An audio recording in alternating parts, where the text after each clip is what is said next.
Salut à tous et bienvenue dans la Debug Room. Au sommaire de cette émission, dans la section de veille, on vous parle de plein de choses comme d'habitude. Le dossier de cette émission est consacré à Heroku. Dans la Toolbox, nous avons plein de petits outils hyper faciles à prendre en main. Et dans la zone 404, on vous parle de politique entre autres. Mais avant, j'accueille Teddy. Comment tu vas? Ça va bien toi? Ouais, ça va super. Allez, on enchaîne avec la section veille.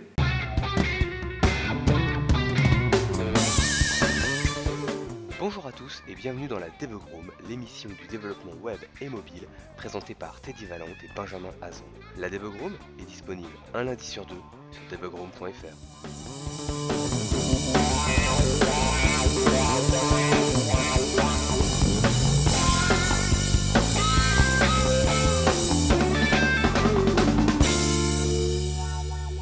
Gardez l'œil ouvert, c'est de la section veille.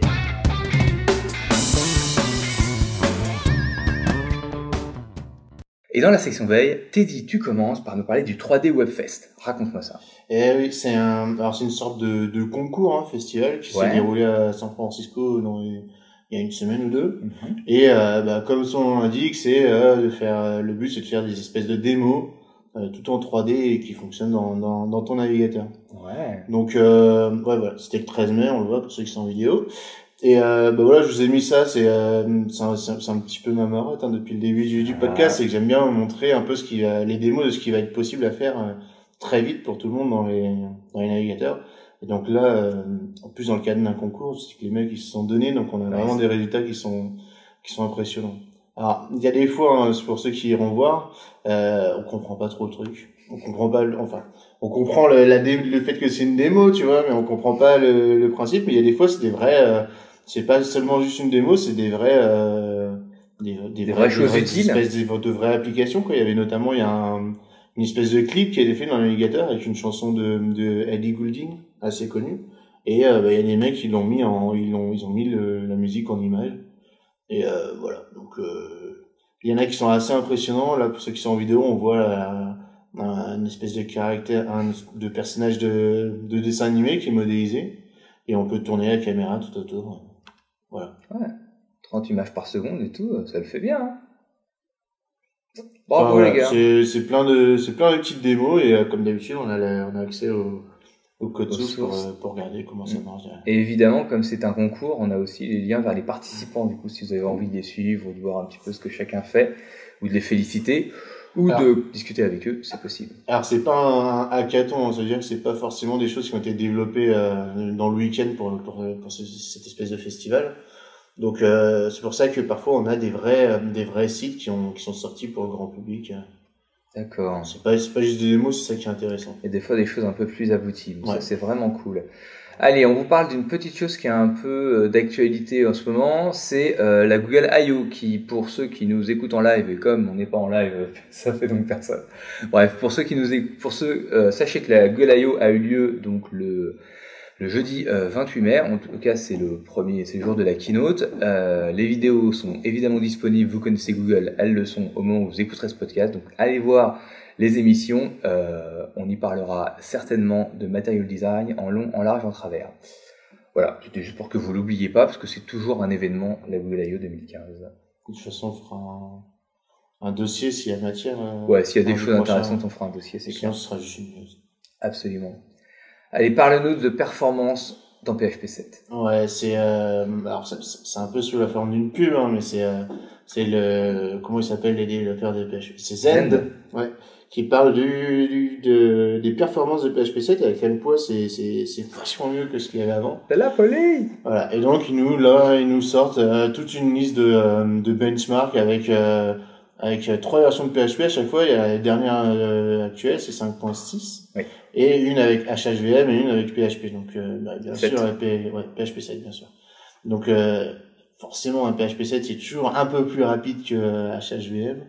Mais voilà, je trouvais ça intéressant de voir un peu dans les faits ce que ça donne. Et donc, on voit que, effectivement, sur les principaux frameworks qui sont utilisés, c'est quand même beaucoup plus rapide. Il y a un vrai gain par rapport à PHP 5. Oui, pardon, non, c'est clair, je regardais du coup, je regarde, et il compare aussi par rapport aux autres langages. C'est un peu trollesque quand même, je sais pas ce que t'en penses.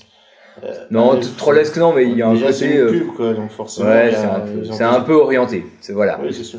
C'est un peu mais bon, c'est vrai que sur WordPress notamment, ça va quand même plus vite, quoi. c'est WordPress, c'est là. Ouais, c'est quasiment pareil que HHVM. Après, est-ce que ça veut dire que PHP 7 est particulièrement optimisé ou que plutôt PHP 5 était particulièrement pas optimisé? Nous vous laisserons débattre dans les commentaires. Moi, j'ai toujours l'impression que PHP, il a toujours été plutôt lent quand même. Enfin, c'est pas vraiment, ça a jamais été un langage qui a été réputé pour sa performance quand même. Si tu vas sur une performance, tu vas sur d'autres types de langages, tu vois, par exemple du Node.js, des choses comme ça. Bon, c'est assez fréquent, mais c'est assez récent ça comme truc. Mais non, mais c'est toujours bien qu'ils améliorent les performances de PHP. Surtout que là, on fait un vrai bon, quoi. C'est souvent, on est pas loin de double, quoi. Ouais. Ce qui est intéressant, moi, ce qui m'intéresse dans ce truc-là, c'est pas que PHP 7 soit mieux que PHP 5.6, ça on s'y attendait. C'est qu'en fait, HHVM 3.7, donc, est vraiment beaucoup mieux que la version actuelle de PHP, en fait. C'est-à-dire que les mecs de Facebook, en termes de perf, ils ont fait un vrai bon boulot. Sachant que, rappelez-vous, cette version de l'interpréteur PHP est quasiment compatible à 100% avec PHP, quand même avec tous les frameworks, donc ils ont vraiment bien bossé les mecs. Ça je trouve que c'est plus impressionnant que le fait que PHP. Non, ça montre que Zen s'était un peu endormi, quoi. Ouais. Bon, avec les problèmes de PHP. Est-ce qu'on pourrait dire que HHVM a réveillé Zen en disant bon les gars, la perf c'est maintenant. Je pense qu'on peut dire ça, tu vois. Ce serait pas déconné. Bon voilà, si vous avez envie d'avoir un peu plus de détails sur cette infographie, elle est évidemment dans les notes de l'émission et on enchaîne. Ah, une bonne nouvelle. Enfin, une bonne nouvelle, j'en sais rien pour qui, mais en tout cas, une belle nouvelle. Automatic, qui est la boîte qui développe WordPress, a acheté WooCommerce, qui est un des 2-3 plugins ultra populaires pour faire du e-commerce dans WordPress. Je sais même pas qu'il y en avait d'autres. Si, il y a un VP Commerce qui est aussi assez connu. Ouais. WooCommerce, c'est clairement celui qui est utilisé. Ouais.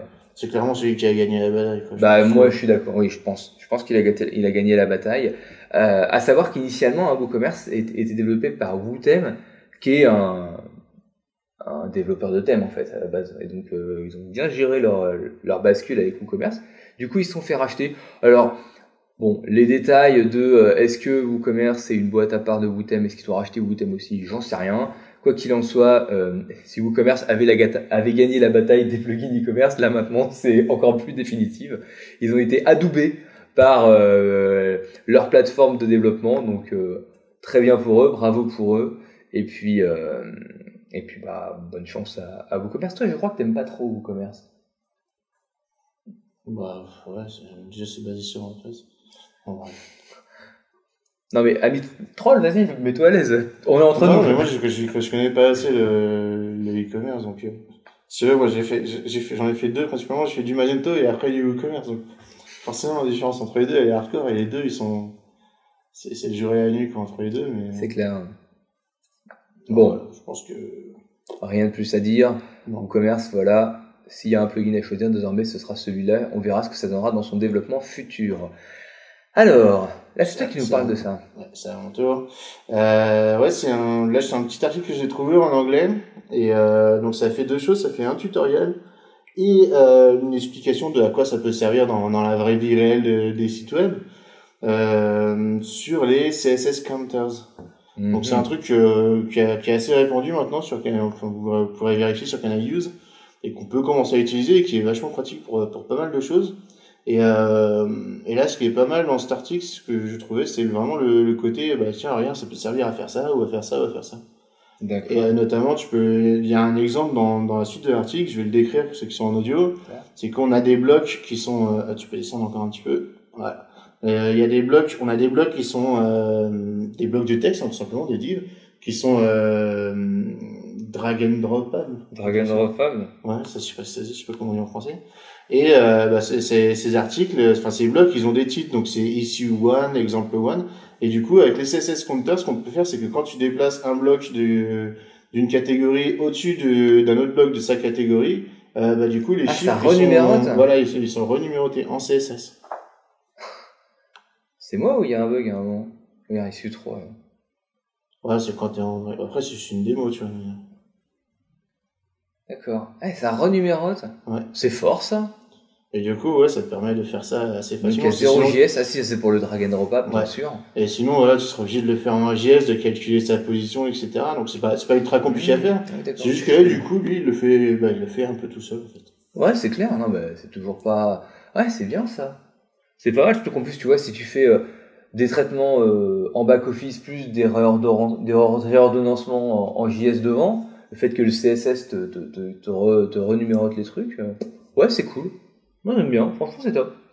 Ouais, donc ça, c'est un des use cases, et Ouais, puis après, il y en a d'autres dans l'article. Voilà, donc voilà, c'est un bon truc à savoir, qu'on peut l'utiliser. Et là, c'est expliqué dans les grandes lignes, quoi. D'accord. Ok, c'est assez clair, hein, c'est assez rapide. Une fois non, c'est fait, en plus, c'est pas particulièrement compliqué comme concept, je sais pas ce que t'en penses. Mais du coup, ouais, c'est assez facile. Non, par contre, tu vois, le use case, moi, j'aurais pas pensé à l'utiliser comme ça, quoi. Non, c'est clair que non, j'aurais pas fait ça non plus. Non, pour numéroter des trucs, ouais. Non, j'aurais pas fait ça non plus, mais non, mais l'idée est bonne, ça marche bien. Ok, c'est cool. Allez, on continue avec un truc un poil plus léger, qui est le fait que Google, notre ami Google, a mis en open source sa police Roboto, amis développeurs front. C'est bon, vous n'avez plus besoin de la trouver par des moyens divers et variés que nous ne nommerons pas ce soir. Pour information, il est 8h du matin. Ce soir, c'est pas tout à fait adapté. Bref, quoi qu'il en soit, voilà, vous pouvez utiliser donc la police Roboto, qui est, enfin moi j'aime bien cette petite police, je la trouve assez bien fichue, puisqu'elle est désormais en open source, c'est désormais possible. Et Roboto, c'est la fonte d'Android, non ? Oui, tout à fait. C'est la fonte d'Android, exactement. Allez, on enchaîne, il n'y a pas besoin d'en parler plus longtemps. Oh my god, là tu nous parles de W3C, et quand tu nous parles de W3C, c'est toujours sympa. Ah ouais, donc toujours dans la suite un peu d'articles, de news que je sors un peu à chaque podcast quasiment maintenant. C'est vrai, on a nos petites marottes les uns les autres. C'est des nouvelles, alors c'est pas forcément des recommandations, voilà, mais c'est des nouveaux standards qui sont en cours de définition par W3C. C'est ça. Donc là cette semaine j'en ai sélectionné 3, parce qu'il y en a encore d'autres derrière. Mais bon voilà, il y en a la première, c'est un système qui s'appelle le HTML5 Web Messaging. À quoi ça sert ? Pour l'instant, j'ai pas tellement compris. Mais bon, voilà, sûrement on verra des applications plus tard. Attends, tu sais pas expliquer ce que ça fait ? Vite fait ? Ça fait quoi vite fait ? C'est genre de notification de Chrome 42 ou oui, c'est encore autre chose. C'est plutôt du web worker. Oui, non, c'est pas tellement du web worker, c'est plutôt, tu vois, c'est un mix. Ah oui, c'est pour faire des channels et tout. Voilà, c'est plutôt un mix de WebSocket et de communication avec le serveur. Enfin, ouais, c'est un peu bizarre. C'est un peu là, tu vois, on arrive jusqu'à maintenant, on faisait un peu les trucs bas niveau, tu vois, et maintenant on arrive dans les trucs qui sont un peu plus. Ça te permet d'ouvrir des canaux de communication, de pousser des messages dedans, de les récupérer. Ça te fait une sorte d'Ajax un peu bidirectionnel. Voilà, ça fait en fait, j'ai l'impression que c'est un peu fourre-tout pour l'instant, donc c'est pour ça que je te dis que j'ai pas trop. D'accord. Enfin, clairement, je pense que ça va être utile, mais pour l'instant, j'ai pas trop capté où ça allait nous mener, quoi, dans la vraie vie. Donc pour l'instant, c'est qu'une recommandation, donc on est encore assez tôt.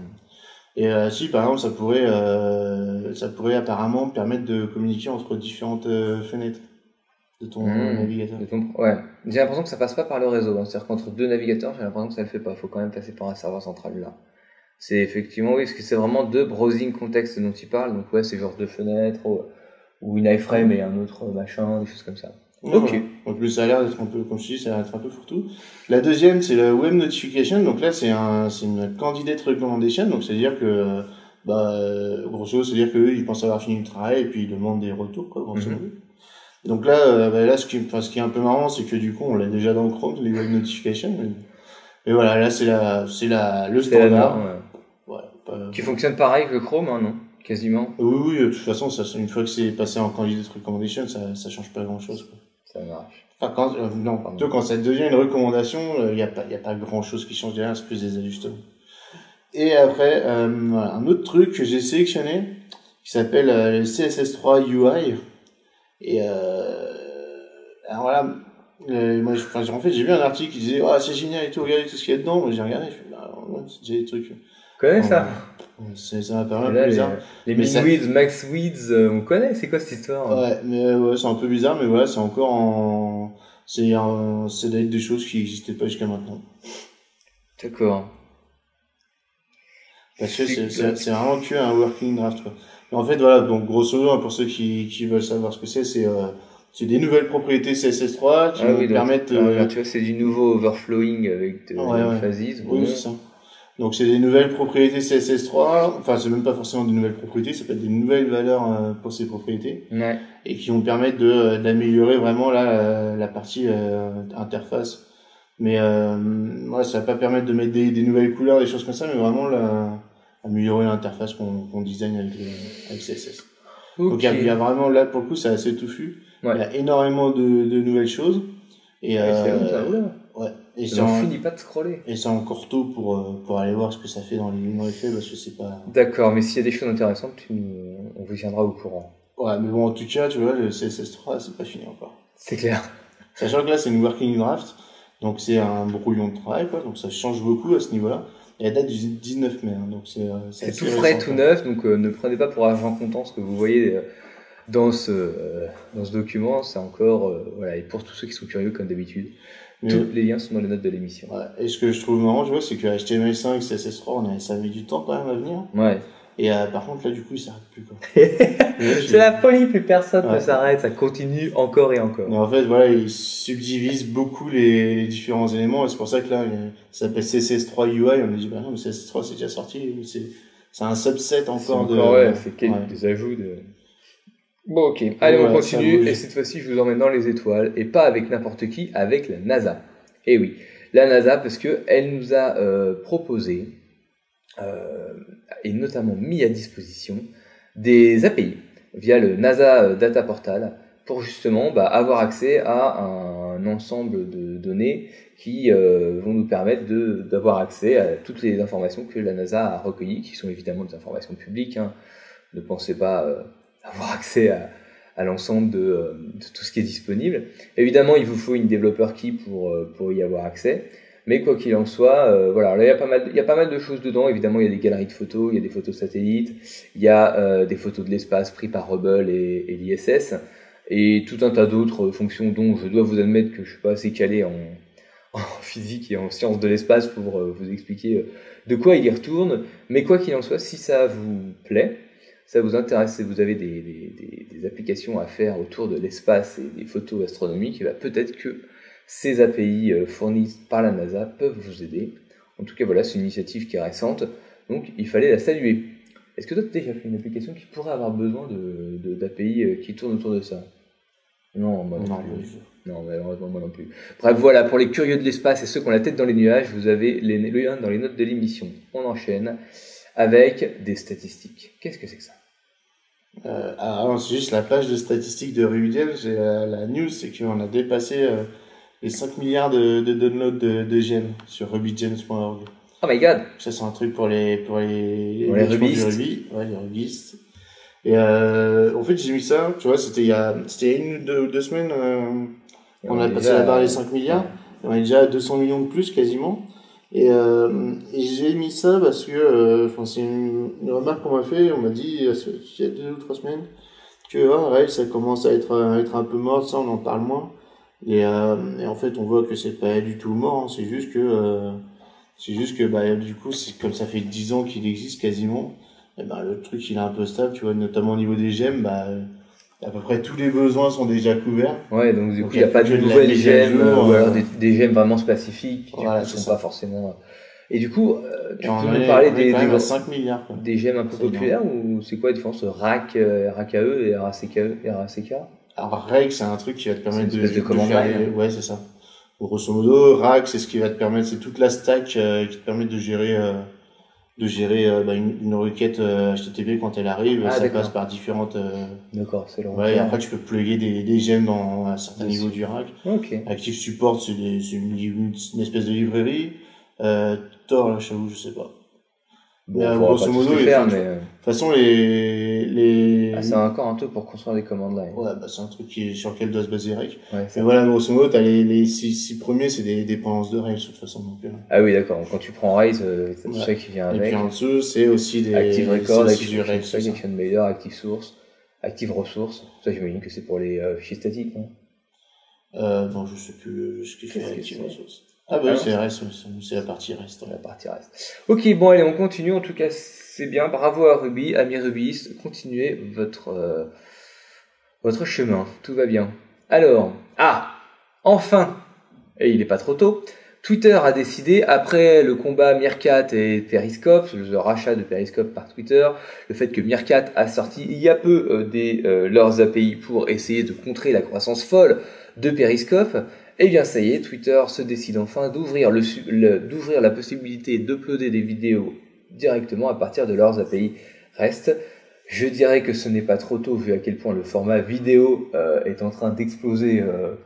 Ils sont en train d'exploser, a explosé et encore de plus en plus. Donc voilà, moi je dirais ouf, enfin Twitter se met un petit peu au goût du jour son API standard. C'est pas trop tôt, et ceux qui du coup veulent exploiter cette possibilité peuvent le faire désormais. Vous avez la documentation dans les notes de l'émission. Toi, t'en as déjà eu besoin de ça? D'avoir une API, d'utiliser une API de trucs de vidéo via Twitter? C'était long comme phrase. Ouais, c'était long comme phrase, c'est vrai. Non, tu fais une vidéo YouTube d'habitude. Ouais, je suis d'accord. C'est vrai. Mais bon, toi, il pouvait pas passer à côté. Enfin, c'est tellement gros la vidéo qu'il faut absolument. Ouais, mais Twitter, il y a des trucs plus importants qu'ils devraient faire aujourd'hui. Ah, alors les recos de TI par Twitter. Ouais, non, mais tu sais non, moi ça me manque pas. Je m'en sers pas des masses de Twitter, mais c'est vrai. C'est pas ce que j'aime pas. Il faudrait que vous le suiviez un peu plus. C'est vrai que je pense pas m'en servir, mais j'aime bien Twitter. Dans l'absolu, mais tu sais les cas de sites genre Le Monde et trucs, des sites info qui ont été hackés. Le problème avec Twitter, avec leur compte Twitter, c'est que tu peux pas avoir plusieurs personnes qui gèrent un compte Twitter. Ah oui. Et du coup, ils sont obligés de changer le mot de passe du compte Twitter du journal ou du média. Et du coup, niveau sécurité, c'est pas terrible, quoi. C'est vrai. Et Twitter, c'est très souvent comme ça que un compte est hacké. En fait, il est pas vraiment hacké, c'est juste que il y a un mec qui est parti dans la nature, et comme ça, non, il y a le mot de passe Twitter. Et ça serait vraiment ultra important qu'il le fasse. Ouais, c'est clair, je suis d'accord. Mais bon, ça vend moins de rêve que regarde, on a mis des vidéos. Ah oui, c'est moins hype, ça, ouais. C'est clair, c'est plus corporate, d'entreprise, machin. Mais bon, il y en a un qui fait de la pub et l'autre qui fait du fric. Je laisserai Twitter choisir. Allez, on enchaîne avec Bone.io. Qu'est-ce que c'est donc que ça?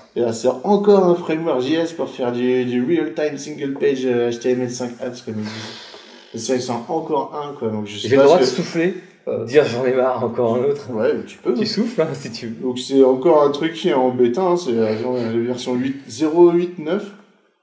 Oui. Et voilà, donc là, eux, ils promettent que c'est ultra léger et que ça te permet de faire du data binding bidirectionnel. Donc, je traduirai en français. Et non, c'est pas. Là, j'ai rien. Et voilà, donc moi je sais pas, je l'ai pas essayé, hein, je le dis tout de suite, parce que si on devait essayer tous les trucs dont on parle, voilà, on aurait juste pas le temps de faire une émission, tu vois. Ouais, c'est clair. Et donc moi je vous en parle, je dis voilà, il y a ça qui est sorti, et si je le mets là, c'est parce que j'ai vu plusieurs mecs au l'air de dire que c'était bien, qui en parlent, et après est-ce que c'est bien, est-ce que c'est pas bien, j'en sais rien. Internet Explorer 6, ouais. C'est pas anecdotique ça quand même de se dire donc moi ce que je vois, alors évidemment c'est plus léger que jQuery, c'est quand même pas mal, tu vois, moins que 4 KB. Alors j'imagine que c'est minifié, compressé et tout ce qu'il faut, mais bref. Et par contre, ouais, ça supporte Internet Explorer 6, donc c'est quand même une belle compatibilité qui fait plaisir, donc c'est pas mal, ça, ne serait-ce que ça, pour un framework single page JavaScript, tout ça, c'est pas mal quand même. Moi je trouve ça pas mal. Faut voir, moi je dis pas que c'est bien ou pas, mais je dis juste que c'est un truc qui commence à sortir un peu du bois. C'est ça. Et sinon, en fait, il y en a beaucoup d'autres. Hein. Bah ouais. Ouais, je sélectionne celle dont je parle. Là, vraiment, si j'en parle, c'est parce que je l'ai vu plusieurs fois déjà, et donc je me dis, c'est que ça doit avoir le coup d'en parler, ça peut intéresser certains des gens qui nous écoutent. Des gens bizarres. Voilà, donc Bone.io, j'aime bien aussi le logo. Ouais, le logo, tu vois, c'est un petit... un petit squelette avec un smartphone. Ouais, voilà. C'est vrai, c'est cool. À voir. Comme d'habitude, le projet est sur GitHub et vous avez les liens dans les notes de l'émission. Allez, on enchaîne et on vous parle d'Amazon, et c'est pas souvent. Pour vous faire part d'une petite nouvelle, c'est la sortie d'un SDK et évidemment de documentation et de code d'exemple. Bref, comme d'habitude pour Amazon, franchement en termes de doc et tout, ils sont vraiment pas avares. Ça, pour ça, on peut les féliciter. Ils nous ont sorti deux SDK, un pour faire du paiement via Amazon et un autre pour faire du login via Amazon. Donc, du coup, voilà, si vous avez envie de mettre en place sur votre site e-commerce un Pay with Amazon button c'est possible. Et vous allez aussi avoir la possibilité de faire du single sign-on avec le SSO, avec le truc d'Amazon, avec les identifiants d'Amazon. Oui, les identifiants d'Amazon. Voilà, c'est vrai que on pense souvent à Amazon comme AWS, tous ces services-là pour nous en tant que développeurs, mais c'est malgré tout aussi une grosse plateforme où il y a beaucoup de gens inscrits dedans et et des cartes de crédit, donc ça peut, ouais, moi j'avais jamais pensé à ce mouvement-là d'Amazon, qui est un mouvement un peu plus, qui va être un peu plus visible peut-être pour le grand public, mais ouais, je trouve que c'est un bon move parce qu'effectivement, ils ont du monde, quoi. Il y a moyen ça peut être intéressant. C'est vrai que moi je me vois assez bien payer avec le truc d'Amazon plutôt que par PayPal, par exemple. Là aujourd'hui, moi quand je paye des trucs, souvent je sors pas ma carte bleue, je clique PayPal et hop, ça se démerde. Mais là, c'est vrai que peut-être pour passer par un truc à Amazon, ouais, peut-être que je préférerais. Alors, j'ai deux remarques sur ce que tu viens de dire. Une, c'est pas nouveau en fait. Ah oui, d'accord. Enfin, ça fait un bout de temps que ça existe, c'est juste qu'ils l'ont complètement remanié. Ah d'accord. Et ils l'ont remanié comment? Tu sais pas. En fait, ils l'ont refait, ils ont probablement. Ils ont refait un nouveau SDK, ils ont peut-être augmenté le niveau d'intégration. Moi, j'avais essayé de l'intégrer, c'était pas évident, donc. Ah, c'est peut-être plus simple. Ils ont dû le simplifier, je pense. Tout simplement, ça devait pas marcher des masses. Et aussi, ça fait carrément partie d'AWS, hein, ouais. D'ailleurs, t'es sur le blog d'AWS, là. C'est vrai. Oui, non, mais je veux dire, c'est plus visible pour le grand public, tu vois. C'est vrai que là où la sortie de je sais pas quelle version d'une image système, bon, c'est moins évident pour le grand public, mais ouais, moi je trouvais ça cool. En fait, c'est peut-être un remaniement. Ah oui, c'est carrément. Ouais, ça, tu l'as déjà utilisé, hein, donc, utilisé avec peine et avec perte et fracas, avec difficulté. Non, j'avais testé pour voir si ça marchait, ça m'a fait chier, j'ai mis Stripe, quoi. Non, mais c'est bien de dire comme ça, je pense que c'est, voilà. Non, ce Stripe, pour le coup, ça a été vraiment, pour ceux qui connaissent pas, Stripe, c'est une plateforme de paiement, oui. De paiement, ouais. Mais c'est juste que, contrairement à beaucoup d'autres qui ont été faits avant, ça a été clairement pensé pour les développeurs. Absolument. C'est d'ailleurs comme ça qu'ils se vendent. Ouais. Et du coup, effectivement, ouais, c'est vrai que c'est plus simple. Après, là, t'as le sign-in avec Amazon, ça peut être cool, ça, quand même. Ouais. Moi, je trouvais ça cool. J'y avais pas pensé, effectivement, que Amazon pouvait arriver avec un provider de SSO, mais bref, voilà. Alors, après, je pense que ça m'a pas l'air d'être un truc où tu peux te login sur une application et après l'utiliser. Login and pay, tu vois, c'est-à-dire l'action en un seul clic, quasiment. C'est ça. C'est plus ça. C'est peut-être login. Ah, là, ouais. Peut-être c'est ça, ouais. Quoi qu'il en soit, ouais, peut-être, il faudra qu'on regarde. Effectivement, ça a plus l'air d'être ça. Allez, ok, on enchaîne en tout cas. Voilà, c'est possible de faire ça avec Amazon. Ils ont amélioré leur interface de paiement. Allez, tu nous parles d'Electron ? Ouais, Electron, on en a parlé la semaine dernière. Enfin, tu en as parlé la semaine dernière. C'est un outil, c'est une espèce de container à application pour que ça marche, pour que les applications web marchent comme une application desktop. Ouais. Desktop. Est-ce que ça fait du mobile ? Je sais plus, mais oui, il me semblait. De quoi ? Est-ce que ça fait du mobile, il me semble ? Non, c'est vraiment que du desktop app. Ça, non, c'est le but.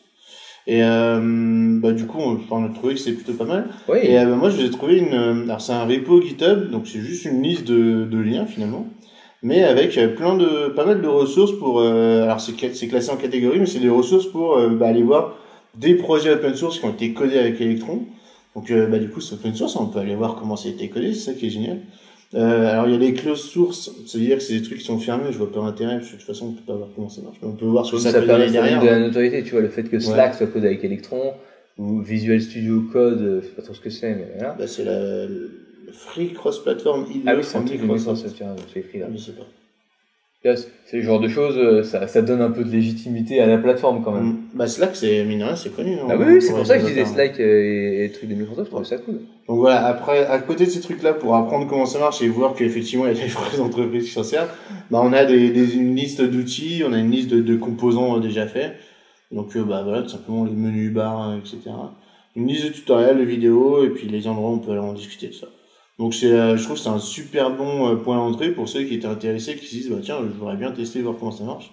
Voilà, vous avez plein de trucs pour aller voir comment ça marche. Pour vous lancer. Ouais, c'est vraiment cool. C'est vraiment très très cool.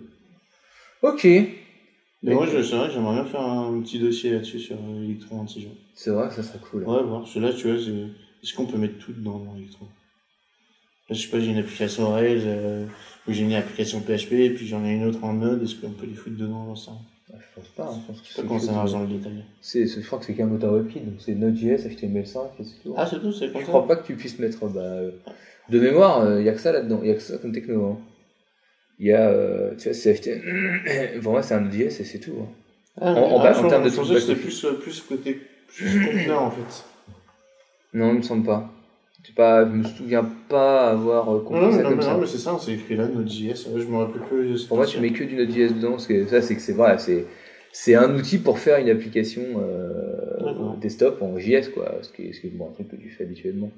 Allez, on conclut avec 2 petites news rapides, qui sont la première, une petite liste de documents pour nos amis les développeurs front. On pense à vous et on vous aime. Je vous laisserai les voir, il y en a un paquet, il y a des coups de main sur Git, il y a de l'aide pour l'ARIA, qui sont les attributs d'accessibilité.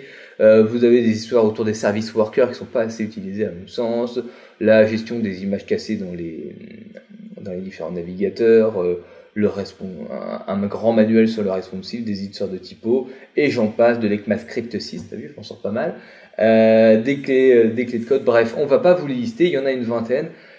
Comme d'habitude, une petite référence de CodeRop, référence. Bref, il y en a pas mal, il y en a beaucoup. C'est pour les développeurs front. C'est plutôt à jour et plutôt récent. Allez y faire un coup d'œil. Je pense que il y a forcément quelque chose qui vous intéresse dedans. Moi, j'ai déjà trouvé 3-4 ressources qui me plaisaient bien. Ça t'inspire quelque chose?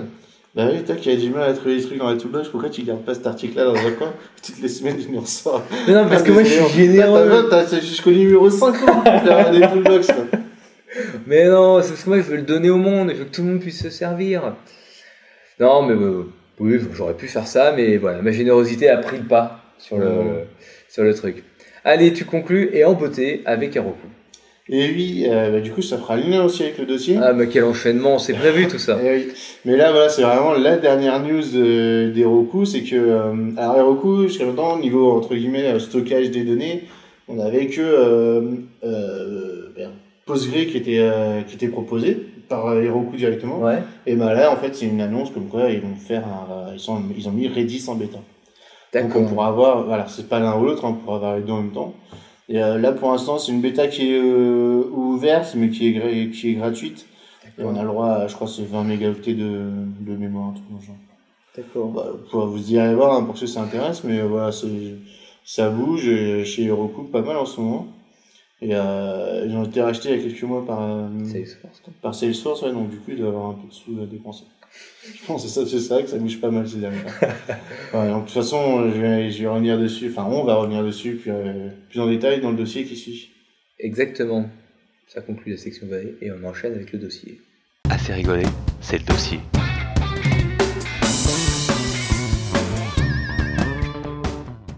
Et dans le dossier, Teddy nous parle de Heroku et vous propose une petite visibilité dans les différents services que Heroku propose. On en parle assez souvent de Heroku. C'est vrai. Mais on n'a jamais été spécialement dans le détail de ce que ça propose. C'est vrai. Et c'est vrai qu'Heroku, ça commence à être une plateforme ultra poussée, ultra intégrée en fait. Ouais. On n'a quasiment pas besoin pour la plupart des applications qu'on fait en tout cas, on n'a pas besoin de sortir d'Heroku pour avoir tout ce qu'on a besoin de faire. Tout ce dont on a besoin, c'est vrai. Voilà.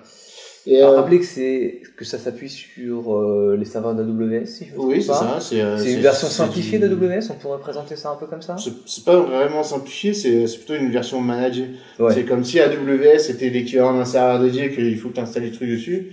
Et eux, voilà, ils te packagent le tout et t'as juste à pousser ton code dans le Git qui t'est proposé, dans le dépôt Git qui t'est proposé par Heroku quand tu te crées un compte. Et lui, automatiquement, il va le mettre en ligne. Et quand l'application elle sera lancée, il va faire la bascule entre les anciens et les instances. Ouais. Donc ça automatise beaucoup beaucoup de choses. La mise en ligne. Ouais, c'est clair. Et bon, après, ça a un coût, hein, forcément. Oui. Et alors pourquoi je vous fais un dossier aujourd'hui là-dessus, c'est que comme on l'a dit juste avant, ça bouge beaucoup chez Heroku. Et notamment, ils ont annoncé un nouveau système de prix. D'accord. Alors grosso modo, pour les applications qui sont en production entre guillemets, il n'y a rien qui change. Par contre, Heroku a toujours, c'est pour ça que c'est un coup marketing de génie en fait. Ils ont toujours proposé depuis le tout début une version gratuite de l'hébergement. Ouais. Donc c'est basique hein, du coup, mais voilà, c'était gratuit et après quand on passait en prod, grosso modo, il y avait rien qui changeait. On mettait la carte bleue et on passait en prod. La facture, quoi. C'est ça. Voilà. Et même des toutes petites applications, tu les laisses dans le mode gratuit, et puis c'est comme si elles étaient en prod. Donc c'est ultra pratique pour ça. En plus de la facilité de, j'ai juste à pousser mon code sur le Git et puis ça va en ligne. Donc voilà, c'était un coup marketing génial et depuis il y a toutes les autres plateformes d'hébergement en SAS qui le proposent. Et voilà, donc qu'est-ce qui a changé pour la version gratuite?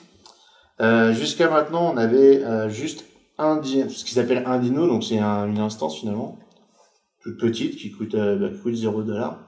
Et on avait une base de données qui était limitée à 10 000 lignes, un truc dans le genre. Et c'est du Postgre, là on n'a pas le choix. C'est vrai, ça, ils ne proposent pas encore de MySQL. Alors on verra après que tu peux, mais ça tu peux. Ouais, mais du coup c'est un add-on que tu dois acheter en plus, et du coup c'est directement payant. Ok. Non, t'as les versions gratuites aussi pour les add-ons, c'est ça qui est fort. Ils sont trop forts. Alors attends, juste je vous trouve les nouveaux tarifs. Donc comme je disais, les versions entre guillemets prod changent pas de tarif. Par contre, on a des choses en plus, un faster build, on s'en fout. Mais par contre, dans la version gratuite, la seule chose qui change, c'est que au lieu de s'arrêter au bout d'une heure, elle s'arrête au bout de 30 minutes. Donc arrêter, c'est-à-dire que l'instance elle est mise en sommeil, mais elle est relancée à la première visite. Dès qu'on y accède. Donc ça veut juste dire la première visite elle est un peu longue. Oui, parce que après ça marche normal. Et elle doit dormir 6 heures par jour. Donc 6 heures par jour, c'est rien. Ah, elle doit dormir 6 heures par jour, c'est marrant ça. Quand t'es en mode gratuit. Par contre, en échange, t'as le droit à un custom domain et surtout t'as le droit à un dino et un worker. Un worker, c'est pour tout ce qui est c'est les crons ou c'est les background jobs. Donc ça te permet, dans le mode gratuit, et pour ceux qui développent une application, pour ceux qui apprennent comment on développe une application web un peu touffue d'aujourd'hui, ça permet d'avoir carrément la plateforme qui est gratuite pour développer tes trucs. C'est clair. C'est ça que j'ai trouvé vraiment bien dans pour une plateforme de test, c'est impeccable ça. Pour mettre en ligne une version de démo ou un truc. C'est cool. Parce qu'en plus, du coup, pour un truc de test, devoir dormir pendant 6 heures par jour, ça dérange pas, tu vois, c'est la nuit, quoi, en gros. Hein. Ben, même pas, tu vois, quand tu développes, tu pousses pas tout le temps en ligne, donc, tu pousses en ligne peut-être, tu pushes dans ton repo Git peut-être toutes les 2 ou 3 heures, donc ces 2 ou 3 heures, elles comptent dans les 6 heures, donc en fait, tu le verras, tu t'en rendras même pas compte. Ouais, ça se trouve, ça se verra même pas. Alors, du coup, je sais pas pourquoi ils l'ont mis, de 6 heures, mais ça, c'est une autre question.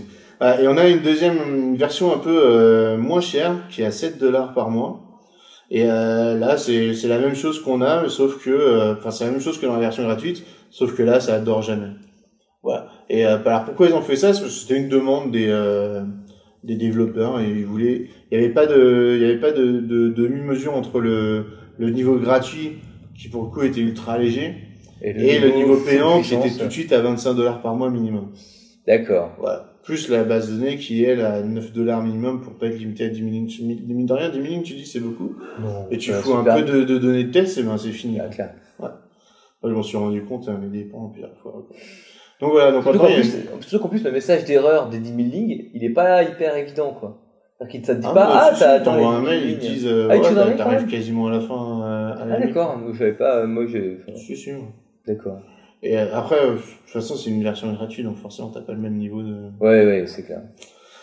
Voilà, donc moi j'ai trouvé que c'était déjà vachement bien ce qu'ils avaient fait à Heroku pour démarrer avec le niveau gratuit, et là ils l'ont encore amélioré. C'est vrai. Et vraiment pour les débutants, le niveau gratuit, il est génial pour avoir le côté le web, le Dino web et le Dino worker, quoi. Donc voilà, ça c'est grosso modo c'est les seuls trucs qui ont changé. Après au niveau de la base de données, c'est toujours du Postgre, c'est toujours les mêmes prix. Et c'est ça, c'est $9 pour avoir les 10 millions de lignes. Pour commencer à être large. Ouais, 10 millions, on peut voir venir. Ouais, clairement. Voilà, donc... Surtout, tu peux mettre ce que tu veux dans une ligne, tu vois, si tu peux faire, pour ajouter des champs. Ah bah... Tu sais ce que je veux dire? Bah, je rigole, mais dans les Postgre, il y a la colonne JSON maintenant. Ouais, Tu peux foutre un JSON qui fait la taille que tu veux, je pense. Ouais, voilà, c'est pour ça que c'est rigolo cette comptabilisation en millions de lignes, alors que d'habitude c'est en mégaoctets stockés. Ouais. Mais bon, très bien, hein, libre, chacun sa tarification. Mais... Bah après, bon, là on dit ça pour rigoler, mais en ouais. vrai tu le fais pas, parce que ça va quoi, non. Et puis de toute façon, tu sais, ça va être sur un seul serveur Postgre avec 50 millions de bases à l'intérieur. Donc de toute façon, niveau perf, ça doit pas être génial. À un moment, au bout de perf, ouais, c'est clair. Donc voilà, ça c'est une nouveauté niveau tarif. Que je trouvais vraiment juste génial. Moi, j'étais déjà fan de Heroku et là, t'es encore plus fan. C'est encore mieux, quoi. Le seul truc qui manque, c'est d'avoir les adresses IP françaises, tout ça. Ah. Ça, c'est pas très bien. Voilà. Donc ça, c'est le principe de base de Heroku. C'est les premières choses que vous verrez, pour ceux qui connaissent pas, quand vous arrivez dessus. Après, il y a un autre élément qui depuis le lancement d'Heroku, tu peux pas nous parler de ce qu'on peut mettre sur les dinos, et de ce qu'on peut mettre sur les dinos en termes de langage et tout? Ouais, pareil. Là, j'ai pas trop suivi cette partie-là, mais apparemment, on va pouvoir foutre du Docker maintenant. Ah, donc là, ça veut dire que tu mets carrément ce que tu veux. Ouais, c'est clair. Ouais. Sinon, aujourd'hui, voilà, niveau langage supporté par de base, c'est, alors t'as Rails, ça démarre avec Rails, enfin Ruby, quoi. Ouais. PHP, Node.js, t'as du Java et du Python. D'accord. Je crois que c'est tout. Oui. Ah bah oui, on avait ça. Ouais, voilà. Donc Ruby, ça a commencé par ça, et après très vite on a eu du PHP, du Node.js, et voilà, du Java, j'imagine depuis que Salesforce a racheté, et puis Python. Voilà, donc grosso modo ça couvre à peu près tous les besoins quand même. Oui, je pense aussi. Ouais. Et voilà, après on a deux régions, il y a la région US, la région Europe. Donc voilà, c'est pour ça que je disais qu'on n'a pas d'IP française, parce que la région du coup c'est Irlande, non? Bah oui, c'est Irlande, parce que c'est AWS Irlande. Évidemment. Voilà. Donc ça peut poser problème pour certains. Après, il y a des moyens de passer outre, mais bon, voilà. C'est prêt pour une application, c'est moins problématique. C'est vraiment fait pour héberger plus de l'application, quoi. C'est clair. Ok. Alors, le deuxième élément qui est super bien chez Heroku et qui suit les mêmes principes, c'est il y a toute une série d'add-ons. D'accord. Donc, les add-ons, qu'est-ce que c'est? On était dedans. Ah, c'était ça? D'accord. Enfin, maintenant, ils appellent ça des elements. Attends, je dis pas de bêtises. Non, c'est ça.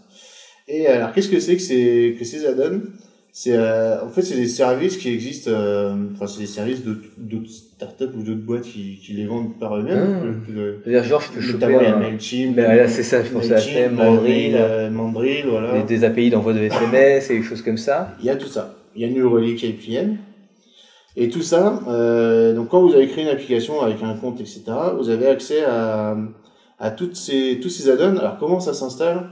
Alors déjà premièrement c'est super bien expliqué à chaque fois, et surtout très souvent c'est juste dire bah tiens je veux tel niveau de pas de performance mais de service voilà, et j'ajoute dans telle application, et très souvent c'est tout. Après il n'y a plus qu'à coder pour que ça marche.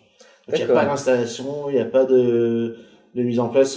Souvent la mise en place c'est quoi? C'est juste bah il faut installer la gemme qui va bien, et puis il faut la configurer, c'est-à-dire lui donner les clés d'API qui vont voilà, c'est ça. Et les clés d'API elles sont de toute façon enregistrées dans ton compte Heroku, donc c'est super simple. Parce que là en fait c'est du single sign-on qui se fait, c'est-à-dire que tu te logs avec ton Heroku sur le service, ça récupère le truc et c'est lié ensemble. C'est le service où tu as un back office chez le fournisseur, effectivement c'est du SSO.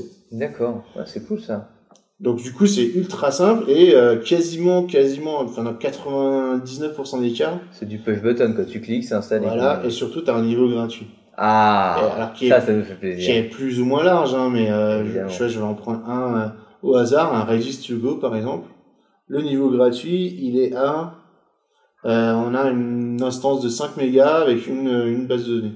Donc pour tester et pour développer ton petit truc, c'est largement suffisant. Carrément, ouais. Voilà, donc là c'est Redis to Go, mais du coup va plus être utilisé, ou un peu moins, parce que vu qu'il l'intègre. Du coup il y a de la concurrence, quoi. Ouais, ça fait concurrence. Alors tu vois, tu demandais est-ce qu'il y avait MySQL? Alors oui, il y a MySQL, mais par un add-on. D'accord, ok. Enfin, finalement c'est la même chose. Qui revient à la même chose. Celui-là, dans la liste des add-ons qui sont dans la catégorie base de données, enfin stockage de données, on a Heroku Postgre qui est le truc dont on a parlé avant. Tout à fait. Voilà, donc on a MySQL, et là par exemple la taille c'est 5 mégas, 10 connexions et backup, voilà. Après pour $100 par mois on a 10 gigas. $100 par mois, ça commence à se courir un peu. Mais bon, tu montes progressivement, c'est si t'en as besoin que tu les prends, quoi. Ah oui, niveau tarif, Heroku, c'est cher. Voilà. C'est cher à partir d'un moment et clairement, il faut se barrer, quoi. Ah oui, carrément, quoi. Ouais, bah oui, forcément. Mais bon, voilà, c'est parce que c'est cher au bout d'un moment, mais pour démarrer, t'as besoin de personne pour mettre ton truc en ligne. Ouais, et puis si t'as une croissance un peu élevée, ça peut t'accompagner voilà, le temps que tu fasses ta levée de fonds et que t'aies suffisamment de millions pour acheter tes serveurs. Pour acheter ce qui va bien. Voilà, donc je sais pas combien il y en a au total, les add-ons. Il y en a 145. D'accord. 140, oui, je passe à 54, c'est 145. Donc, sachant qu'il y en a souvent qui sont rajoutés. Alors, qu'est-ce que c'est les add-ons? Bon, il y a les trucs classiques. On a les stockages de base de données, on a des utilitaires, on a des outils de monitoring. Donc, tu vois, même New Relic APM, qui mine de rien coûte assez cher. Carrément. Et ben, on a un niveau gratuit qui, pour un dino, te donne toutes les données que tu as d'habitude en payant. D'accord, ouais, c'est cool ça. Donc là, pareil, pour développer ton truc, pour le démarrage, quand t'as qu'un seul dino, bah, c'est nickel. Absolument. T'as des outils pour le login. Alors, tu vois, moi, je connaissais pas du tout avant Heroku que, enfin, je pensais pas qu'il y avait des boîtes. Les logs. Ouais, et puis surtout, je savais pas qu'il y avait des boîtes qui faisaient de l'argent sur tes logs, quoi. Et en fait, c'est ultra pratique. Oui. C'est pratique. Pourquoi? Tout simplement parce que c'est beaucoup plus simple que d'aller chercher les logs sur ton serveur. Ça te fait la rotation des logs, ça te permet d'avoir un back-office d'accès pour manager le truc. Tu fais de la recherche, tu fais non, c'est vachement bien, en fait. Voilà, on s'en rend pas compte quand on l'a pas utilisé, mais après, on a tous les fournisseurs de email SMS qu'on disait tout à l'heure, Mailchimp ou non, c'est Mandry, parce que Mailchimp, ça aurait pas trop grand intérêt. Mais Mandry, on a des outils pour le cache, enfin voilà. Il y avait des trucs un peu sympas aussi. Ouais, tu vois, par exemple, pour faire de la recherche. Ouais, super. T'as plein de fournisseurs du Elasticsearch ou du Web Solaire, du solaire plutôt. Et là, c'est pareil, encore une fois, c'est ultra simple à utiliser, c'est tout expliqué. Et c'est ultra simple à installer parce que ça se fait vraiment quasiment tout seul. D'accord. T'as même des outils de testing, tu vois, de Loader ou Blitz pour envoyer de la charge. De la charge et voir comment réagit ton système. Un truc qui n'existait pas avant aussi, c'est que tu as un service qui te permet d'auto-scaler alors à la hausse ou à la baisse, ton nombre de dinos. Ouais, ok. C'était un peu sur moi, c'est le truc que je trouvais dommage entre Heroku et AWS. AWS, ils avaient déjà les outils pour scaler quand il y avait besoin. Et là, maintenant, ça existe aussi. Donc, après, c'est beaucoup moins fin que chez AWS, mais ça te permet quand même de voir un peu venir. Il y a d'autres trucs qui étaient sympas. Voilà, il y a des systèmes pour gérer les utilisateurs. Tu peux développer ton app sans te faire chier avec l'authentification. Mine de rien, en déportant ça avec pas mal. Un autre truc, j'en ai déjà parlé moi dans un des numéros de la Debug Room, c'est qu'on a aussi un niveau gratuit pour comment il s'appelle, codeship.io, qui va te permettre de faire de l'automatique CI, Continuous Integration. De l'intégration continue. Voilà, l'intégration continue. Donc, c'est-à-dire qu'au lieu de pusher directement chez Heroku, on push sur un Bitbucket, par exemple, qu'on aura créé, puis un niveau gratuit aussi. Absolument. En fait, on paye jamais rien. On paye rien. Et du coup, Bitbucket, il prévient Codeship, tiens, il y a un nouveau push qui est arrivé, que Codeship le récupère, il joue tous les tests, tout ce que tu lui as demandé de faire, tout simplement. Ouais. Et après, si c'est OK, il prévient même pas, il dit c'est OK, on balance chez Heroku. D'accord. Ouais, donc tout ça, automatiquement, t'as juste fait, toi, ton push initial, finalement. C'est top, ça. Voilà, donc tout ça, c'est encore une fois, c'est ultra simple à installer. T'as même des outils pour faire de l'image processing. Alors, c'est aussi normalement, oui, t'as la vidéo processing, du coup, j'en fais deux, c'est pareil, tu vois, Codeship, il est là, donc, niveau gratuit. Et voilà, t'en as plein, des trucs que je connaissais pas. T'as aussi des outils pour le paiement, enfin, voilà. 145, ça veut dire que grosso modo, t'as tout ce que tu veux. T'as tout ce qu'il te faut. T'as pas à les installer. T'as pas de serveur à gérer. Et du coup, Heroku, tu dis c'est cher au bout d'un moment, genre quand tu commences à avoir une application qui a un peu d'activité. Et dans ce cas-là, qu'est-ce que tu recommandes de faire? Genre, on migre sur AWS à ce moment-là, ou on migre sur encore autre chose? Là, ça dépend un peu de l'ambiance. En fait, au début, je pense que pour commencer, faut déployer sur un truc comme Heroku, parce que c'est simple. Ouais, c'est clair. Voilà, clairement, tout ça, t'as pas les moyens t'as pas le temps de les installer, t'as pas le temps d'apprendre comment ça marche, t'as pas le temps de les maintenir, etc. Donc tu commences sur Heroku, et après, il faut regarder, une fois que tu vois que ça commence à te coûter cher, faut regarder quel est le type de trafic que tu as. Est-ce que c'est un trafic constant? À ce moment-là, tu sais que tu auras besoin de tant de serveurs dédiés pour le gérer, tu peux les louer ou les acheter. Ouais. Après, si c'est un trafic qui un peu fluctuant qui comme ça. Fluctuant, là, suivant les niveaux, faudra passer sur un AWS et là, par contre, pour le coup, c'est un vrai métier de déployer sur AWS. C'est clair. C'est un peu donc, voilà. C'est vraiment, Heroku, c'est pour démarrer et au bout d'un moment, il faudra se dire, bon, est-ce qu'on reste ou pas? Il faudra se poser la question au bout d'un moment. Ok. Voilà. Sachant que tous les add-ons qu'on aura utilisés, ils seront encore disponibles chez AWS. Oui. Voilà. Et même sur d'autres trucs, parce que de toute façon, ils sont branchés par Heroku, mais ils sont aussi accessibles via... Ouais, t'en as quelques-uns qui sont spécifiques à Heroku, mais c'est super. D'accord. Ouais, et généralement, c'est pas des trucs... tu peux les remplacer par un autre, de toute façon. Voilà, tu peux les remplacer. Puis surtout, quand tu te poses la question de est-ce que je dois rester chez Heroku, parce que ça commence à coûter cher, c'est que t'as les moyens de passer par autre chose. Ouais, cool. Voilà, donc moi, je sais pas si toi, tu as déjà utilisé Heroku directement. Non. Moi, c'est vrai que non, je fais pas d'Heroku. Il faudrait que je le fasse, mais j'ai souvent des applications qui n'ont pas un trafic de dingue, donc qui n'ont pas forcément besoin de Redis ou de choses comme ça. Donc, d'accord. Souvent, c'est pas... Non, c'est vrai que je l'ai pas utilisé. Ça pourrait aller de plus en plus parce que c'est une plateforme qui est intéressante. Mais non, pour le moment, j'en ai pas eu de besoin. Voilà, après, on a parlé d'Heroku, mais il y en a plein d'autres qui le font. C'est clair. Aujourd'hui, ça devient un standard, en fait. Ouais, c'est un peu des plateformes, tout ce qui est plateforme as a service, ça se développe vachement. C'est un peu ça, là, qui est proposé. Ouais, c'est ça, c'est carrément ça. Donc, ok. Donc, pour ceux qui veulent en discuter, vous pouvez le faire dans les commentaires, vous pouvez me rejoindre sur Twitter. Absolument, @baybast. Pour le coup, je m'en sers assez souvent d'Heroku. Oui. Mais même des fois, des fois, je développe un truc, je fais, tiens, je vais le mettre en ligne pour rigoler, puis ça marche, puis c'est tout. J'avais fait un truc pour Spotify pour pouvoir, chaque personne qui a un lien puisse ajouter les chansons qu'il veut dans une playlist. Et c'est la playlist qui est jouée sur mon ordi au bureau, et du coup... chacun peut ajouter... du coup, vous pouvez contrôler la musique qui est dans le bureau de Teddy. Et ça s'ajoute dans l'ordre et tout. Non, c'est pas mal, ça se fait assez bien. Et du coup, ce qui est bien avec la version gratuite, c'est que je l'ai mis en ligne. Et puis, je paye rien, et puis ça marche très bien. Ça marche. Bon, super. Voilà, j'ai pas grand chose d'autre à dire de plus, moi, de mon côté. La doc est super bien faite, elle est à jour.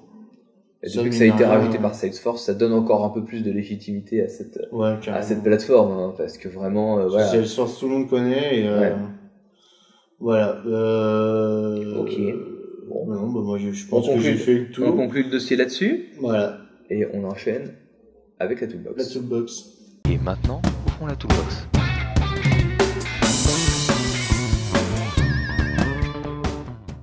Et dans la toolbox, Teddy nous parle de egg.js. Egg.js, donc egg, ça veut dire œuf. C'est ça, c'est absolument ça. Ah vrai, je suis con, il y a un logo. Bref. Qu'est-ce que ça va permettre de faire le egg.js?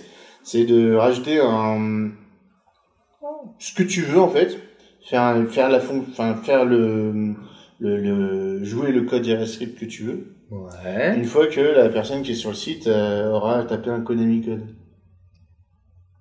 Ça sert juste à ça. Mais en fait, ça sert à placer des easter eggs en fait. Ça sert à faire des easter eggs du coup. Ouais, c'est ça. D'accord. Et donc genre tu peux mettre un Konami code ou mettre encore autre chose d'ailleurs, parce que là du coup tu peux mettre ce que tu veux. Et du coup pour faire par exemple là si on met up, down, left, right, B, A. Hey, un petit Konami code. Donc pour ceux qui sont en audio, hein, quand on fait le Konami code sur la page d'exemple, on a juste un petit gif qui apparaît un peu marrant avec un petit bonhomme qui fait le Konami code sur une manette de NES. De NES, ouais. Non, c'est voilà. Ça ressemble un peu au petit script que j'avais mis la dernière fois, tu sais, qui faisait qui met des commentaires, un petit monkey qui bouge dans l'inspecteur des... Ouais, bon. Teddy, il a envie de faire des blagues dans son code en ce moment. Allez, voilà, ok. Non, mais c'est cool, c'est vrai que c'est toujours le petit truc que t'as envie de rajouter pour faire plaisir. Peut-être dans certaines applications, ça peut être cool de rajouter des petites choses. Non, c'est top, ça me fait marrer. Allez, on enchaîne avec un autre truc assez simple. Que les choses soient claires. Amis développeurs front, détendez-vous, c'est pas compliqué. Ça s'appelle Flexible Math for Responsive Design. Et ce que ça permet de faire, je te le fais devant tes yeux et il t'est dit, c'est tu déclares un conteneur de 960 pixels qui vient d'être affiché là, en gris. Tu dis, moi à l'intérieur, je veux afficher un truc de 500 pixels, un autre de 405 pixels, un autre de 367 pixels, et ça te calcule de manière automagique les pourcentages de width par rapport au conteneur. Donc ça te fait 500 sur 960 multiplié par 100. Voilà. Il faut savoir qu'en fait, ce genre de besoin-là, c'est les designers qui en ont beaucoup besoin pour faire des paquets responsive ou des choses comme ça, souvent qui s'adaptent un peu. Utiliser les pourcentages pour eux, c'est ce qui est le plus efficace. Et du coup, ils le calculent à la main, ces trucs-là, parce que en Photoshop, ils bossent en pixels, et après, quand ils veulent faire des trucs un peu fluides et tout, ils doivent bosser en pourcentage quand ils font leur CSS. Du coup, en utilisant ce genre de petits outils, ça leur permet de calculer automatiquement les pourcentages qui vont avec, quoi. Donc voilà, évidemment ça fait pas beaucoup plus de choses que ça, mais je trouvais ça rigolo. Tu vois, ça permet de voir si ça permet d'ajuster pour avoir la largeur complète du truc. Parce que du coup ça te montre à quel point, si tu veux mettre 3 ou 4 ou 5 éléments, en plus c'est une petite représentation graphique de à quel point la largeur est consommée. Hein? Quand tu fais du scroll. Ouais, donc ça augmente le chiffre. Ouais, c'est vrai. Je sais pas pourquoi ça le fait pas.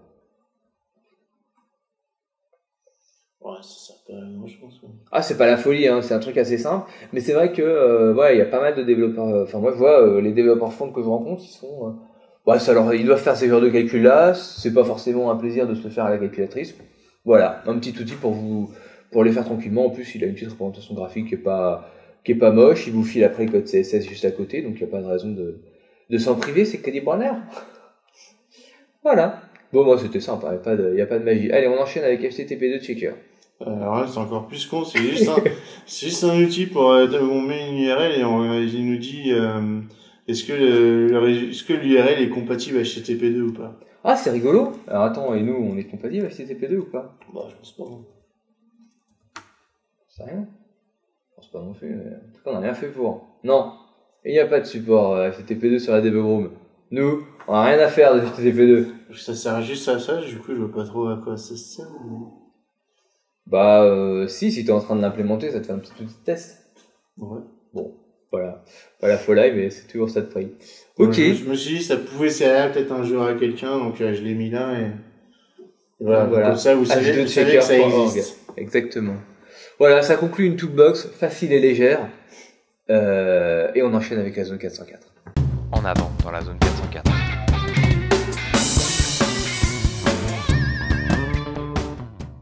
Et dans la zone 404, Teddy nous parle de Heisenberg. Vous savez, celui qui est dans... c'est quoi la série? Breaking Bad. Breaking Bad, bien sûr, Breaking Bad. Mais sauf que ça n'a rien à voir. Ça n'a rien à voir. Ben non. Oh là, il nous vend du rêve et c'est de la déception d'entrée de jeu, quoi. Bon, raconte-nous de quoi ça s'agit-il. C'est vachement mieux, moi, Heisenberg.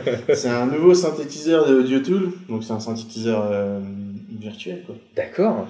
Et non, je sais même pas si c'est virtuel, attends. Tu peux utiliser... non, c'est un synthétiseur en vrai. Et en fait, ce qu'ils ont fait, pour en faire la pub, finalement, la promo, c'est qu'ils l'ont reproduit en version web et en version HTML5, toutes les technos qu'on a mis aujourd'hui, quoi. Absolument. Mais ils l'ont reproduit assez finement, c'est-à-dire qu'on peut, pour chacun, tu vois, regarde, tout ça, là, c'est manipulable, en fait.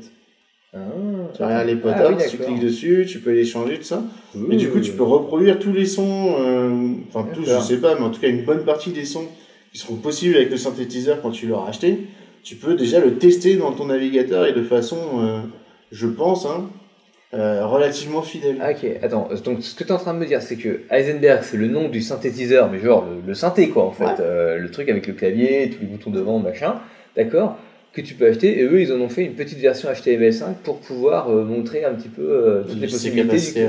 Putain, c'est cool. Ouais, et ça marche super bien. Donc, après, c'est un peu petit, mais bon, ça reste une espèce de démo commerciale pour donner aux gens envie d'acheter. Et après, on peut jouer avec les touches du clavier, du clavier de son ordi. Et du coup, c'est une bonne démo technique. Ça arrive à produire. De ce que tu peux faire avec des trucs audio. C'est ça.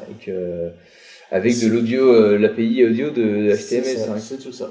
C'est top. Donc c'est vraiment ultra bien fait, je trouve. C'est clair. Et alors en plus, il prend mettre direct, c'est qu'il y a écrit dans les choses qu'on peut faire. Donc voilà, ils disent voilà, c'est fait en HTML5, on peut y jouer avec le clavier de son ordi.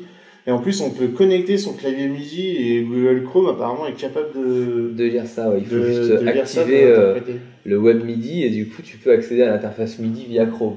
Ouais, et ça veut dire que du coup, tu peux brancher ton synthé à toi, ton PC. clavier MIDI. Il faut quand même une petite carte d'acquisition audio pour que ça marche. Parce qu'il faut le branchement MIDI. Il n'y en a pas, ça. Pas MIDI, tu fais c'est du USB maintenant.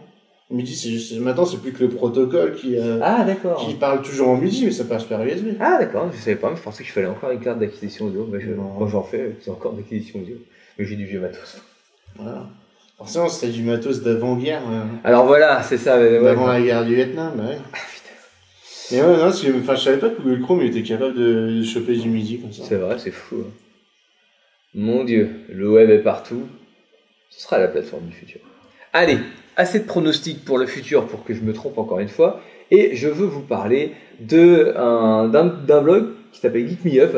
Et c'est pas du blog dont je veux vous parler parce que ça, à la rigueur, je vous laisserai le découvrir. Mais c'est surtout d'un petit article qu'il a fait où il a listé, et ça, je trouve que c'est une belle initiative, la liste des blogs destinés aux développeurs maintenus par les plus grosses startups américaines. Ça, c'est cool. Encore, il y a Airbnb, Atlassian, Dropbox, eBay, Evernote, Facebook, Flipper, Flipbook, Foursquare. C'est plus tellement des startups maintenant. C'est plus des startups, mais tu vois, il y a Tumblr, SoundCloud, Shopify, Yelp. Non, c'est vrai, c'est plus des startups. Allez, on peut plus dire ça. Google Research, encore une petite startup qui est en croissance, ça. Comment ça marche? Bon, ok, non, toutes les grosses boîtes américaines qui ont un blog et qui proposent de la techno, eh bien, il y en a une petite liste de une bonne vingtaine pour que vous puissiez suivre ces blogs. Je ne peux que vous recommander de les suivre parce que c'est toujours hyper intéressant et ils ne font pas souvent que de la pub. Moi, j'en suis pas mal. Je suis pas tous encore, mais je vais le faire parce que souvent ils sont là. Déjà, ça permet de suivre les avancées de ces plateformes. C'est quand même des choses qui sont importantes auxquelles il est important d'être au courant. Après, si vous voulez pas le faire, écoutez la Debug Room, ce sera dans la section veille. Mais au moins, s'il y a quelques plateformes qui vous intéressent, dont vous avez envie de suivre les évolutions, vous pouvez le faire avec cette petite liste de blogs, de liste de blogs. Voilà. Il y a un truc qui est sympa sur ces blogs, c'est notamment sur les blogs de Facebook ou Google, qui eux, ils n'ont pas des problèmes comme nous, la plupart des auditeurs, c'est que nous, on fait, entre guillemets, des petits sites, tu vois. C'est ça. Alors que eux, ils ont des problèmes incroyables, tu vois. Le dernier article que j'avais lu, c'était Facebook qui parlait de comment ils font pour enregistrer et gérer je crois que c'est les 2 milliards de photos qu'ils reçoivent chaque jour, les utilisateurs. Comment tu fais? Il n'y a aucun disque dur, tu pas les mecs. Ça rentre pas, quoi. Voilà, c'est ça, c'est exactement ça. Je veux dire, même ne serait-ce qu'en rythme d'arrivée des données, ça suffit pas un disque dur. Et donc, du coup, il racontait comment ils faisaient, mais les mecs, c'est carrément, ils développent des nouveaux systèmes pour gérer ces... C'est vrai qu'ils résolvent des problèmes que nous, on rencontrera jamais, et du coup, c'est vrai que c'est intéressant. Je me rappelle une photo que j'avais vue, je crois que c'était dans un des data centers de Facebook, où c'était le data center. T'avais les racks de serveurs. Ouais. Et au lieu d'avoir des serveurs, t'avais, en fait, quand le mec, il tirait comment ça s'appelle? Le tiroir. Ouais, le tiroir, on va dire ça comme ça. En fait, dedans, c'était que des disques durs, il y en avait 15. Et tu te dis, d'accord, mais ils sont branchés comment? Tu vois, en plus, c'était fait propre et tout. En fait, les mecs, c'est-à-dire ça, à mon avis, c'est un truc qu'ils ont développé eux-mêmes, cette espèce de rack de disques durs. Et après, ils racontaient que, effectivement, ils ont été obligés de développer tout un système pour pouvoir stocker tout ça de façon déjà d'une sécurisée, rapide en écriture et en lecture. Voilà, c'est des problématiques de fou qu'ils ont. Et juste ça, c'est sympa à voir. C'est délicieux à regarder. Ouais. Voilà, c'est un truc, même si tu travailles chez Facebook, c'est une équipe particulière qui doit s'occuper que de ça. Et c'est vraiment des fois, c'est super intéressant de ce côté-là. C'est clair. Donc voilà, pour voir comment des équipes d'outils qu'on utilise fréquemment résolvent des problèmes incroyables, vous avez une petite liste de blogs à suivre. Allez, on parle de Flexbox. Ouais, c'est un peu le futur des intégrateurs, le futur merveilleux. C'est un petit site qui a été fait juste pour ça. Allez, punchline de Teddy, quoi. Le mec. Ça a été fait c'est hébergé chez GitHub, hein, donc c'est vraiment juste pour, entre guillemets, rigoler. Mais voilà, ça explique comment on va faire pour, quand Flexbox sera vraiment largement disponible. Bon, même si aujourd'hui c'est le cas, mais, pas encore largement utilisé, faut être clair. Enfin, voilà, c'est ça. Mais moi, voilà. En fait, on peut déjà l'utiliser si on arrête de supporter les vieilles versions de Dieu.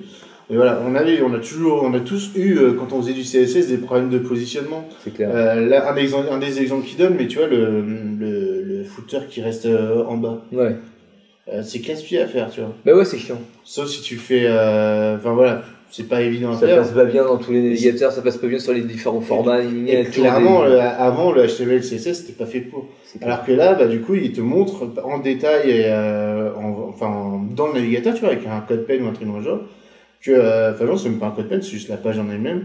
Bah, regardez, avec Flexbox, c'est ultra simple à faire. Sticky footer. Voilà, on n'a pas d'exemple. Bah, alors si, en fait, c'est juste que, voilà, si tu enlèves ça, hop, et voilà, le footer, il est sticky en bas. Et juste avec Flexbox, enfin, entre guillemets, nativement avec le CSS d'aujourd'hui, le CSS récent. C'est ça. Ouais. Et donc, il y a plusieurs, plusieurs exemples. Voilà, là, pour l'instant, il y en a que 6, mais ça va, j'imagine que ça va s'étoffer. Et on a le vertical centering, quoi, déjà, tout simplement.